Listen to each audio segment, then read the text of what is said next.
नमस्कार। Himachal exam hub में आपका स्वागत है। आज दिनांक 4 जनवरी 2023 और आज हम डिस्कस करेंगे प्रीवियस ईयर पेपर के पॉलिटी के क्वेश्चन।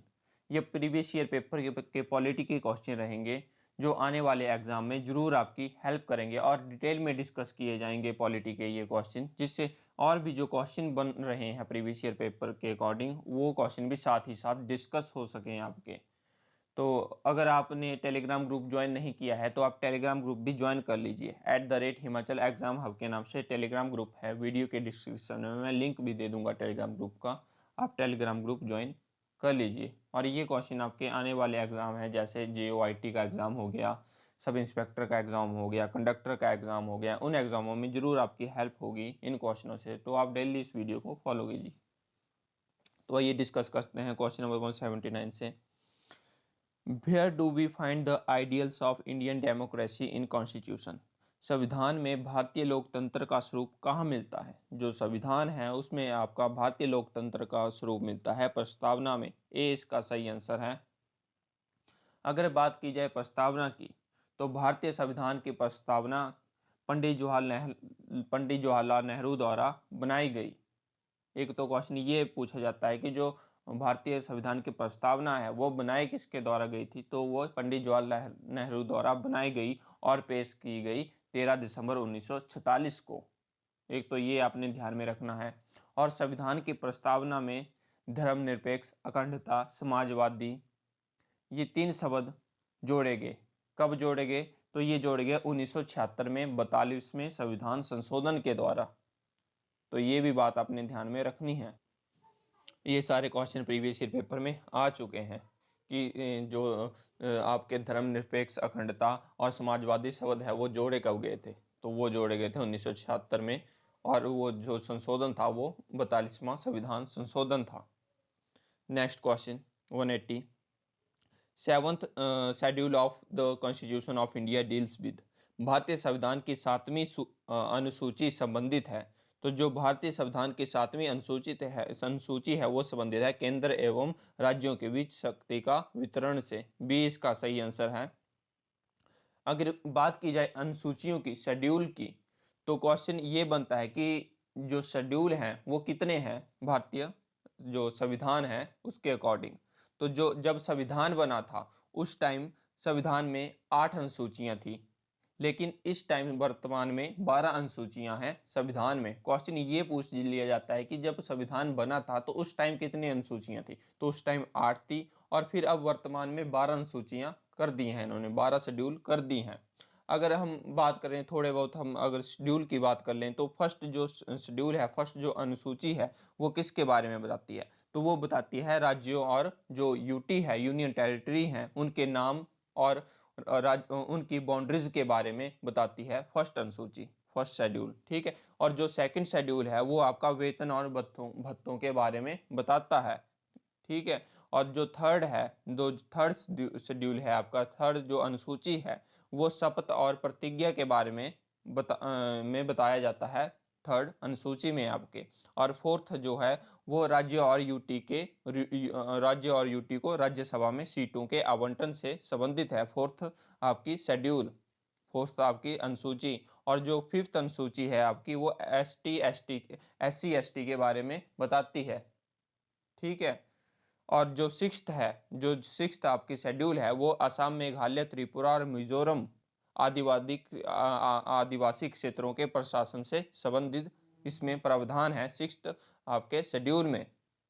और अगर बात की जाए सेवन्थ शेड्यूल की, तो इसमें ये सेवन्थ शेड्यूल जो इस क्वेश्चन में दे रखा है इन्होंने, इसमें आपकी संघ सूची, राज्य सूची और समवर्ती सूची के बारे में बताया गया है और पावर्स के बारे में बताया गया है कि जो संघ सूची है उसके पास क्या पावर है, राज्य सूची में राज्य के पास क्या पावर है, समवर्ती सूची में जो स्टेट और जो यूटी है उन दोनों के पास, जो सेंटर है और जो स्टेट है उन दोनों के पास क्या पावर है, तो इस बारे में बताया गया है।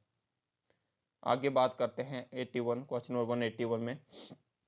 If the prime minister of India submits its resignation to the president it will mean the resignation of the. यदि भारत का प्रधानमंत्री अपना त्याग पत्र राष्ट्रपति को सौंपता है तो इसका अर्थ त्याग पत्र होगा। तो इसका अर्थ होगा आपका कि जो त्याग पत्र है वो एंटायर काउंसिल ऑफ मिनिस्टर का है। 181 का सी सही आंसर है, संपूर्ण मंत्रिमंडल का। अगर बात की जाए काउंसिल ऑफ मिनिस्टर की, तो काउंसिल ऑफ मिनिस्टर कौन से आर्टिकल में आते हैं? तो ये आते हैं आर्टिकल 74 में। ये क्वेश्चन अपने ध्यान में रखना है। और अगर बात की जाए, क्वेश्चन ये पेपर में पूछ लिया जाता है कि जो प्रथम गैर जो कांग्रेसी प्रधानमंत्री हैं वो कौन रहे हैं भारत के प्रथम गैर कांग्रेसी प्रधानमंत्री? तो वो रहे आपके मोरारजी देसाई प्रथम गैर कांग्रेसी प्रधानमंत्री रहे हैं। ठीक है, क्वेश्चन पेपर में ये पूछ लिया जाता है कि जो सबसे लंबे कार्यकाल वाले प्रधानमंत्री कौन रहे हैं भारत में? तो पंडित जवाहरलाल नेहरू सबसे लंबे कार्यकाल वाले प्रधानमंत्री रहे हैं भारत में। और सबसे छोटे कार्यकाल वाले प्रधानमंत्री भी पूछ लिया जाता है पेपर में कि वो कौन रहे हैं? तो वो रहे हैं अटल बिहारी वाजपेयी। जब इनकी सरकार 13 दिन चली थी उस टाइम वो सबसे छोटे कार्यकाल वाले प्रधानमंत्री रहे थे। ऐसे प्रधानमंत्री जो पद ग्रहण के समय राज्यसभा के सदस्य थे। क्वेश्चन ये भी पूछा गया है पेपर में कि ऐसा प्रधानमंत्री बताओ जो पद ग्रहण के समय राज्यसभा का सदस्य था। तो इसमें ये एक तो इंदिरा गांधी, ज़्यादातर ऑप्शन में इंदिरा गांधी होता है तो वो इंदिरा गांधी टिक कर सकते हैं आप। इसमें वैसे 3 हैं ये, एक तो इंदिरा गांधी हो गया, एक देव गौड़ा हो गया, एक डॉक्टर मनमोहन सिंह हो गए। तो ये तीनों राज्यसभा के सदस्य थे जब प्रधानमंत्री की इन्होंने शपथ ग्रहण की थी। क्वेश्चन ये पेपर में पूछ लिया जाता है कि ऐसे प्रधानमंत्री जो पद ग्रहण के समय किसी भी सदन के सदस्य नहीं थे। तो वो नहीं थे पीवी नरसिम्हा राव। जो पीवी नरसिम्हा राव हैं वो ऐसे प्रधानमंत्री रहे हैं जो पद ग्रहण के समय किसी भी सदन के सदस्य नहीं थे। तो ये सारी बातें मैंने आपको बता दी जो काफ़ी इंपॉर्टेंट है। Next question 182, the function of protem speaker is to. अल्पकालीन अध्यक्ष का कार्य है, जो अल्पकालीन अध्यक्ष है उसका कार्य है swearing in members and hold charge till a regular speaker is elected. नियमित अध्यक्ष चुना जाता है जब सदस्यों को शपथ दिलाना और पद ग्रहण करना। सी इसका सही आंसर है 182 का। जो प्रोटेम जो स्पीकर है उसका जो कार्य है वो शपथ दिलाना और पद ग्रहण करना होता है। Next question, where is the word federal used in the constitution of India. भारतीय संविधान में संघीय शब्द का प्रयोग कहाँ पे किया गया है? तो ये कहीं भी नहीं किया गया है भारतीय संविधान में फेडरल शब्द का यूज। डी इसका सही आंसर है 181 का। Next question, the Westminster parliamentary system was developed in. Westminster संसदीय प्रणाली खालिस्तान में विकसित की गई थी। तो यह की गई थी विकसित यूके में वेस्टमिनिस्टर पार्लियामेंट्री सिस्टम डेवलप किया गया था। सी इसका सही आंसर है। Next question 183, which subject is in the state list. कौन सा विषय राज्य सूची में है? अगर इनमें बात की जाए तो इनमें से अगर आप देखें तो जो आपका कृषि है वो राज्य सूची का विषय होता है। 183 का ये सही आंसर है। हमारे संविधान में 3 सूचियों का प्रावधान है, एक संघ सूची, एक राज्य सूची, एक संवर्ती सूची। ये आती है आपकी शेड्यूल 7th में। और अगर बात की जाए संघ सूची की तो संघ सूची में पूछ लिया जाता है कि संघ सूची के सब्जेक्ट कितने हैं। तो इसमें 100 विषय हैं संघ सूची के, जिसमें 100 विषयों पर कानून बनाया जा सकता है केंद्र के द्वारा। और राज्य सूची में आपके वर्तमान में 61 सब्जेक्ट हैं। इसमें 61 जो सब्जेक्ट हैं, 61 जो विषय हैं, इसमें आपकी राज्य सरकार कानून बना सकती है। और एक होता है संवर्ती सूची में वर्तमान में 52 सब्जेक्ट हैं, जिसमें आपके राज्य सूची और जो आपका केंद्र है वो दोनों आपके कानून बना सकते हैं। नेक्स्ट क्वेश्चन 184, आपने सब्जेक्ट याद रखना है। ये पेपर में पूछ लिया जाता है कि संघ सूची में कितने सब्जेक्ट हैं, राज्य सूची में कितने सब्जेक्ट हैं, समवर्ती सूची में कितने सब्जेक्ट हैं। आपको बता दिया कि संघ सूची में आपके वर्तमान में 100 विषय हैं, राज्य सूची में आपके 61 विषय हैं और समवर्ती सूची में आपके 52 विषय हैं। Next question 184, the states reorganisation in 1956 created. 1956 में राज्य पुनर्गठन से निर्मित हुए। तो जो 1956 में राज्य पुनर्गठन हुआ था तो उसमें 14 राज्य और 6 केंद्र शासित प्रदेश बने थे। सी इसका सही आंसर है 184 का। अगर बात की जाए राज्य पुनर्गठन आयोग की, तो राज्य पुनर्गठन आयोग को और किस नाम से जाना जाता है? तो उसको नाम से जाना जाता है फजल अली आयोग के नाम से भी जाना जाता है राज्य पुनर्गठन आयोग को। ये भी बात आपने ध्यान रखनी है, क्योंकि फजल अली अध्यक्ष थे राज्य पुनर्गठन आयोग के। और 29 दिसंबर 1953 29 दिसंबर 1953 को भारत सरकार द्वारा राज्य पुनर्गठन का आयोग का गठन किया गया था। ये भी बात आपने ध्यान रखनी है कि राज्य पुनर् आयोग का गठन कब किया गया। ये किया गया 29 दिसंबर 1953। और इसका जो राज्य पुनर्गठन आयोग राज्य पुनर्गठन जो आयोग है, इसका जो गठन किया गया था, ये किया गया था कि इस भाषीय आधार पर राज्यों का विभाजन करने के लिए। इसका गठन भाषा आधारित राज्यों के मामलों का सुलझाने के लिए राज्य पुनर्गठन आयोग का गठन किया गया। और जो पहला जो भाषीय आधार पर जो राज्य बना है भारत में, वो कौन सा है? तो आंध्र प्रदेश भारत का पहला राज्य था जो भाषीय आधार पर बना था। तो ये सारी बातें आपने ध्यान में रखनी है।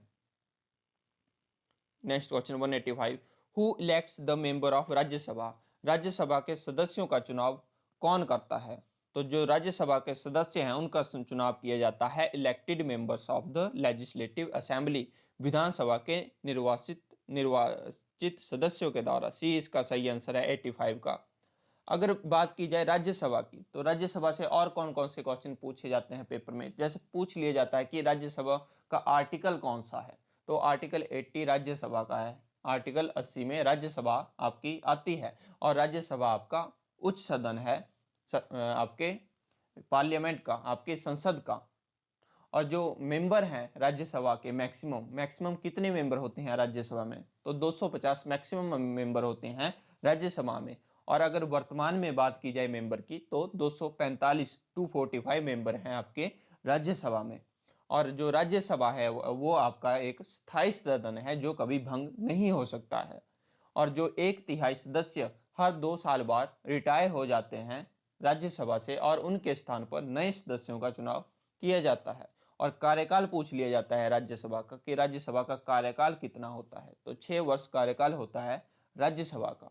और जो राज्यसभा के सदस्य रिटायर हो जाते हैं, वो कितनी भी बार चुनाव लड़ सकते हैं और नामित हो सकते हैं फिर से राज्यसभा के लिए। ये भी बात आपने ध्यान में रखनी है कि राज्यसभा के सदस्य फिर से चुनाव लड़ सकते हैं कि नहीं। हाँ, वो फिर से जो रिटायर मेंबर हैं वो कितनी भी बार चुनाव लड़ सकते हैं और नामित हो सकते हैं फिर से राज्यसभा में। तो ये सारी बातें आपने ध्यान में रखनी है राज्यसभा से related. Next question, what is the maximum gap period between 2 session of parliament? संसद के 2 सत्रों के बीच कितना अधिकतम अंतराल होता है? तो ये अंतराल होता है आपका 6 माह का, 6 मंथ का अंतराल होता है, गैप होता है आपका, आपके राज्यसभा के जो आपके सत्र हैं उन सत्रों के बीच में। Next question, right to property was deleted from the list of fundamental rights in the regime of which of the following? किसके प्रशासन द्वारा संपत्ति का अधिकार को मौलिक अधिकारों की सूची से हटाया गया था? तो ये हटाया गया था मोरारजी देसाई की सरकार में। भी इसका सही आंसर है मोरारजी देसाई की सरकार में। जो आपका संपत्ति का अधिकार है वो मौलिक अधिकारों की सूची से हटा दिया गया था। अगर बात की जाए आपके जो राइट टू प्रॉपर्टी है, जो संपत्ति का अधिकार है, वो कौन से आर्टिकल में आता है? तो वो आता है आपका आर्टिकल 300A में, 300A में आपका राइट टू प्रॉपर्टी आता है। आर्टिकल में राइट टू प्रॉपर्टी आता है। और जो राइट टू प्रॉपर्टी है वो हटाया कब गया था और किस संशोधन के द्वारा, किस अमेंडमेंट के द्वारा हटाया गया था आपके फंडामेंटल राइट से? तो जो 44th जो 44वां कॉन्स्टिट्यूशनल अमेंडमेंट हुआ था 1978 में, 1978 में, उसके अकॉर्डिंग इसको हटा दिया गया था राइट टू प्रॉपर्टी को आपके फंडामेंटल राइट से। और क्वेश्चन अब ये पूछ लिया जाता है पेपर में कि जो राइट टू प्रॉपर्टी है वो कौन सा राइट है? अब फंडामेंटल राइट ना होकर वो अब कौन सा राइट रह गया है? तो वो अब एक लीगल राइट है आपका, राइट टू प्रॉपर्टी। तो ये सारी बातें आपने ध्यान में रखनी है। Next question, Narendra Modi is the fill in the blanks prime minister of India. Shri Narendra Modi Bharat के खालिस्तान प्रधानमंत्री हैं। तो अगर बात की जाए श्री नरेंद्र मोदी की, वो भारत के 14वें प्रधानमंत्री हैं। सी इसका सही आंसर है 180 का। Next question, speaker of the Lok Sabha serve for a maximum term of खालिस्तान ईयर्स। लोकसभा के स्पीकर अधिकतम खालिस्तान की अवधि के लिए कार्य करता है। तो अगर बात की जाए लोकसभा के स्पीकर की, तो वो आपका 5 साल के लिए कार्य करता है। बी इसका सही आंसर है 181 का। जब क्या होता है कि जब सरकार लोकसभा के बारे में आपको स्पीकर के बारे में एक और बात जान लेनी है कि जब लोकसभा विघटित होती है तो लोकसभा सदस्य अपना पद छोड़ता है कि नहीं छोड़ता है। ये क्वेश्चन पेपर में पूछ लिया जाता है कि जब लोकसभा विघटित होती है तो लोकसभा जो अध्यक्ष है वो अपना पद छोड़ता है कि नहीं छोड़ता है। तो इसका आंसर ये होगा कि वो नहीं छोड़ता है, क्योंकि वो नई लोकसभा की बैठक तक पद पे धारण रहता है, पद वो अपना बनाए रखता है। तो ये इसका आंसर होगा। तो इस तरह से भी क्वेश्चन पेपर में पूछ लिया जाता है।